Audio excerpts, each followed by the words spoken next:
Bismillahirrahmanirrahim. Assalamualaikum warahmatullahi wabarakatuh.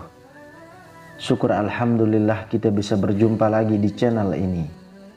Sholawat dan salam selalu dan tetap tercurahkan kepada junjungan kita Nabi besar Muhammad sallallahu alaihi wasallam.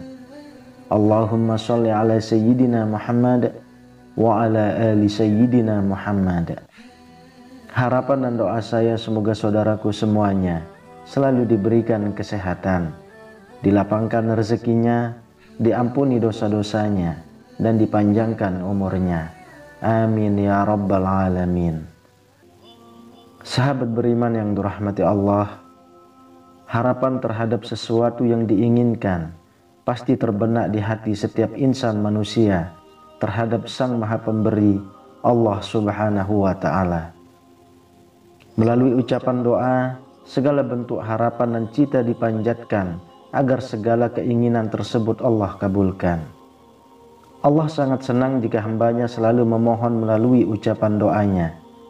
Yakin, semua harapan dan keinginan yang dipanjatkan melalui doa tersebut akan Allah kabulkan. Namun dengan sebuah catatan, apakah Allah kabulkan di dunia atau ditangguhkan kelak untuk bekal di akhirat? Terlepas dari itu, ada pula doa yang Allah tak terima atau Allah tak kabulkan selama manusia tersebut hidup di dunia. Jika kita berdoa, pasti akan merasa harap-harap cemas. Apakah doa kita akan dikabulkan atau tidak oleh Allah? Manusia hanya bisa berdoa dan berharap. Keputusan terkabul atau tidak, tetap Allah yang menentukan. Allah memerintahkan hambanya agar selalu berdoa. Niscaya Allah akan mengabulkan doa orang tersebut.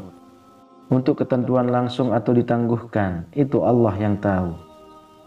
Namun, ada sebuah hadis yang menyebutkan bahwa ternyata ada 3 golongan manusia yang doanya tidak pernah ditolak oleh Allah.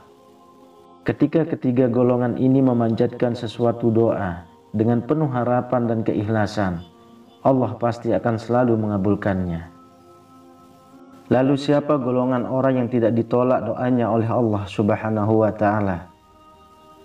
Sahabat beriman yang dirahmati Allah, Rasulullah Shallallahu alaihi wasallam pernah bersabda, ada 3 orang yang tidak ditolak doa mereka. Yang pertama, orang yang berpuasa sampai dia berbuka. Yang kedua, seorang penguasa yang adil. Yang ketiga, doa orang yang dizolimi atau teraniaya. Doa mereka diangkat oleh Allah ke atas awan dan dibukakan baginya pintu langit dan Allah bertitah, demi keperkasaanku, aku akan memenangkanmu, menolongmu meskipun tidak segera. Hadis riwayat Tirmizi. Berikut ketiga golongan tersebut yang Rasulullah Shallallahu alaihi wasallam sebutkan. Yang pertama adalah orang yang berpuasa hingga berbuka. Orang yang berpuasa akan Allah mudahkan dan kabulkan segala doa dan harapan mereka. Sebab alasan kenapa orang ini doanya begitu mustajab, salah satunya karena mereka tengah menjalankan perintah Allah Subhanahu wa Ta'ala, yaitu berpuasa. Lalu yang kedua, penguasa atau pemimpin yang adil. Saat ini mendapatkan penguasa atau pemimpin yang benar-benar adil sudah bisa dibandingkan antara 1 berbanding 1.000. Penguasa yang adil itu ibaratnya bayang-bayang Tuhan, karena adil merupakan salah satu sifat Allah, yakni al-adlu atau yang maha adil. Diceritakan dalam kisah riwayat Mahsyur bahwa suatu ketika saat Umar bin Khattab menjadi pemimpin, beliau begitu terkenal sebagai pemimpin yang adil. Saat itu Gubernur Mesir Amr bin Ash mengadu kepada sang khalifah tentang paceklik panjang yang menimpa warga Mesir. Sungai Nil yang menjadi sumber kehidupan di negeri tersebut tidak lagi mengalirkan air.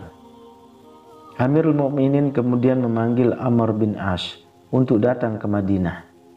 Ia kemudian memberikan surat kepada Amr bin As untuk dilemparkan ke sungai Nil. Surat tersebut berisi doa sang khalifah yang isinya, "Wahai sungai, engkau adalah makhluk Allah yang diciptakan olehnya untuk menolong hambanya yang lain. Jika engkau adalah makhluk ciptaan Allah, bantulah hamba-hamba Allah dan mengalirlah engkau." Doa Umar bin Khattab begitu mustajab. Karenanya hingga kini sungai Nil tidak pernah lagi mengalami kekeringan. Kemudian yang ketiga, orang yang teraniaya atau terzolimi. Orang yang teraniaya atau terzolimi doanya makbul sekali. Oleh karena itu, sebaiknya kita berhati-hati jika menghadapi orang yang teraniaya atau kesusahan. Jika kita tidak dapat membantu mereka, maka sebaiknya tidak melakukan tindakan yang dapat membuat hatinya merasa tersakiti. Karena Allah telah menjamin doa mereka akan terkabul. Dalam hal ini memang Allah sebenarnya tidak menyukai doa yang buruk, apalagi ditujukan kepada orang lain. Namun ada kondisi di mana doa, baik doa itu bersifat baik maupun buruk, akan dikabulkan oleh Allah Subhanahu wa Ta'ala. Inilah doanya orang-orang yang terzolimi. Sahabat beriman yang dirahmati Allah, itulah 3 golongan orang yang tidak ditolak doanya oleh Allah Subhanahu wa Ta'ala. Wallahu alam bisawab. Demikian yang bisa saya bagikan, semoga bermanfaat untuk kita semua. Amin ya rabbal alamin. Assalamualaikum warahmatullahi wabarakatuh.